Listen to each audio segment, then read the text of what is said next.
Bismillahirrahmanirrahim. Assalamualaikum warahmatullahi wabarakatuh.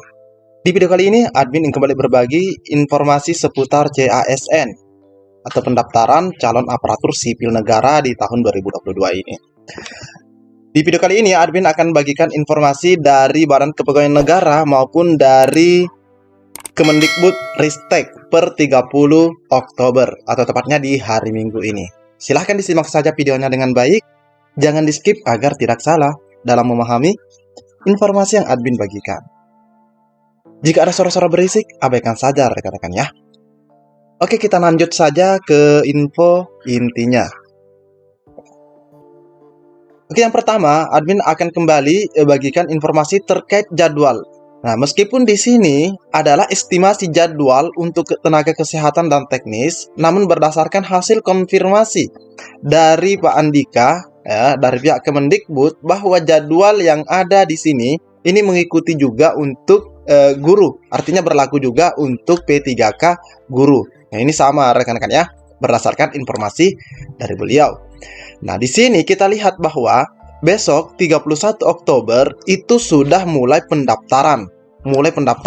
Ya. Jadi yang belum punya akun besok sudah bisa buat akun, dan yang sudah punya akun tinggal login. Nah, terkhusus buat rekan-rekan yang sudah lulus di tahun 2021, nah di sini nanti pada saat mereka membuka akunnya, maka muncul notifikasi mendapatkan kuota atau tidak mendapat kuota. Nah, itu rekan-rekan ya. Nah, informasi ini kami juga dapatkan dari salah seorang guru lulus Pasingret, lebih tepatnya dari Ibu Messi yang telah berbagi ya hasil chatting beliau dengan Pak Andika. Nah, ya. Di sini sebelumnya kita bisa lihat terlebih dahulu. Di sini dikatakan bahwa maaf sudah fix ya tanggal 31 Oktober pembukaan akun. Nah, di sini jawab oleh Pak Andika, ya. Ini kemarin ya, di tanggal 27 Oktober. Namun per hari ini, nah kita bisa lihat di sini, ini tampilan lebih besar. Per hari ini ya, ini kembali ada informasi dari beliau melalui via WhatsApp.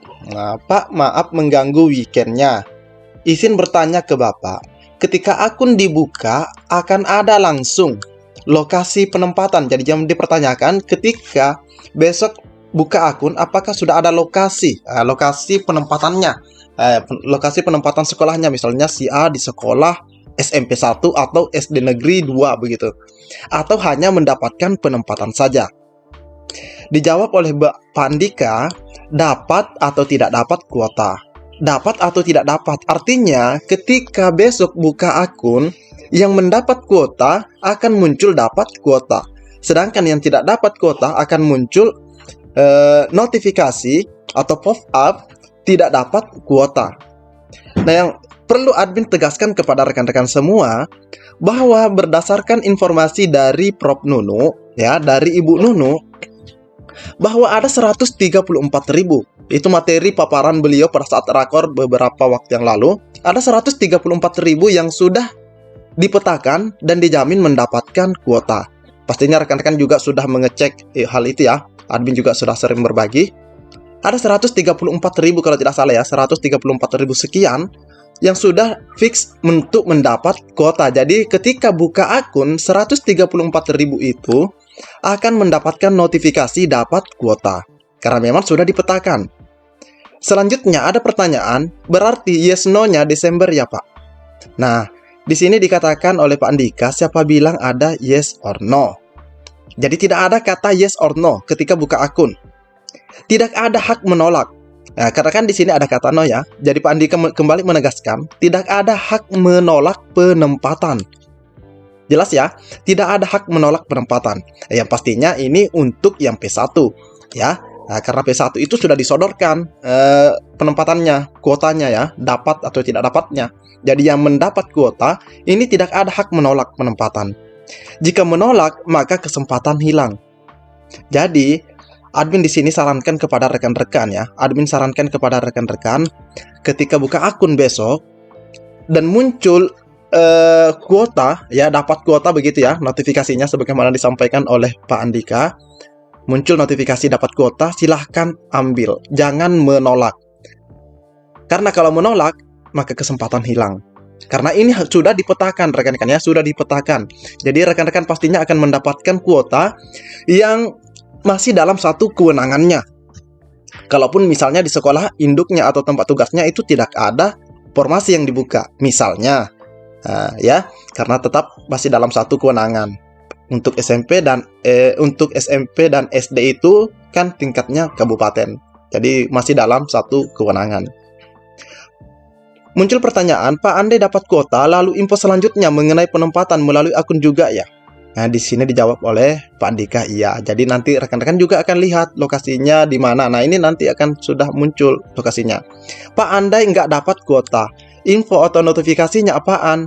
Nah, dijawab ya, tidak dapat kuota. Oke, nah, kapan sebenarnya peserta ini bisa melihat penempatannya? Ya, seperti yang ditanyakan oleh Ibu Messi terkait lokasi penempatan sekolah. Nah, kita bisa lihat kembali jadwal yang pernah dipaparkan oleh Pak Suharmen. Ya, kembali lah. Di sini kita bisa lihat ada pengumuman kelulusan. Ya, ini ya di poin 8. Ya, mohon maaf ini buram. Pengumuman kelulusan. Nanti di pengumuman kelulusan itu rekan-rekan akan lihat di manakah rekan-rekan itu akan mendapatkan ya lokasi penempatan atau sekolahnya. Ini kalau tidak salah ini tanggal 19 sampai dengan berapa ini? Ini agak buram ya. Desember, yang pasti di bulan Desember rekan-rekan ya. Ini pasti di bulan Desember.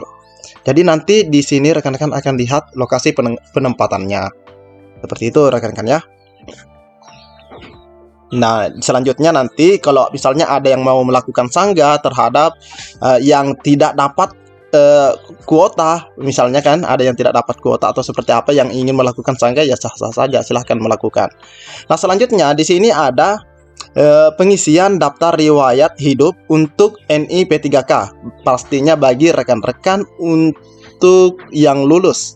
Nah, ini juga penting buat rekan-rekan pahami atau ketahui buat yang lulus ya, apalagi kan kalau P1 sudah lulus, tinggal menunggu formasinya.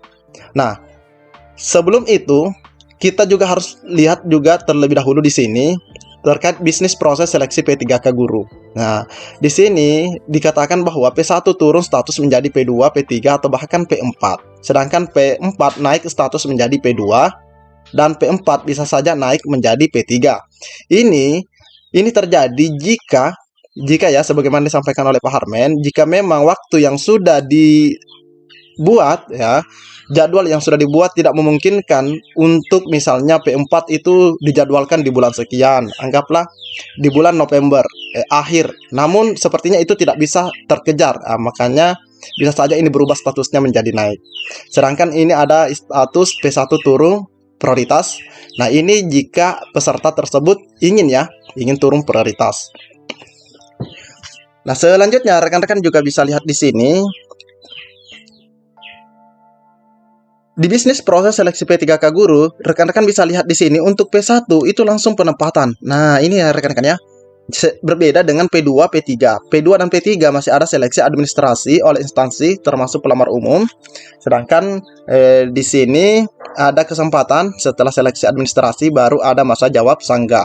Nah, untuk P1 itu tidak ada ya. P1 itu di luar daripada garis. Nah, jadi P1 itu langsung penempatan.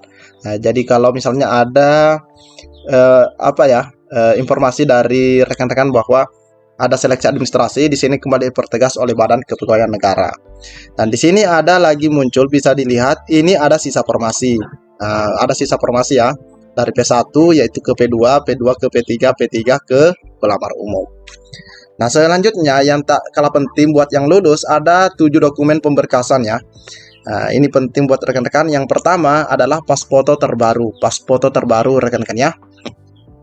Selanjutnya ada surat lamaran pengangkatan bermaterai. Nah, ingat ya, surat lamaran pengangkatan bermaterai. Nah, ini nanti akan diberikan oleh instansi, contohnya. Terus ijazah dan transkrip nilai. Nah, ini nomor 3. Ini wajib. Dan yang keempat adalah daftar riwayat hidup bermaterai. Ini bermaterai juga dan ini disediakan oleh instansi. Selanjutnya ada surat pernyataan 5 poin. Nah, surat pernyataan 5 poin itu isinya tidak pernah dipidana, tidak pernah diberhentikan sebagai TNI, Polri, dan seterusnya ya, tidak pernah melakukan pelanggaran intinya. Ini disediakan juga oleh instansi, nanti rekan-rekan bisa unduh nanti di portal instansinya. Terus ada surat keterangan catatan kepolisian yang pastinya masih berlaku. SKCK ini penting juga dan ini wajib juga. Terus ada surat keterangan kesehatan jasmani dan rohani ya. Ini didapatkan dari dokter yang berstatus pegawai negeri sipil ya. Seingat admin di tahun 2021 itu seperti itu. Ini didapatkan dari rumah sakit pemerintah seperti itu ya. Jadi surat keterangan sehat jasmani dan rohani. Nah, selanjutnya mengenai materai. Materai itu ada informasi ya terbaru mengenai bahwa materai yang digunakan itu adalah e-materai atau materai elektronik dalam pemberkasan P3K. Nah, ini ada implementasi e-materai berdasarkan surat edaran PLT Kepala Badan Kepegawaian Negara nomor 9 tahun 2021. Di sini ada beberapa poinnya. Wajib menggunakan materai tempel atau kertas materai yang masih berlaku atau belum pernah digunakan sebelumnya, atau materai bekas pakai. Jadi belum pernah dipakai sebelumnya atau materai bekas pakai.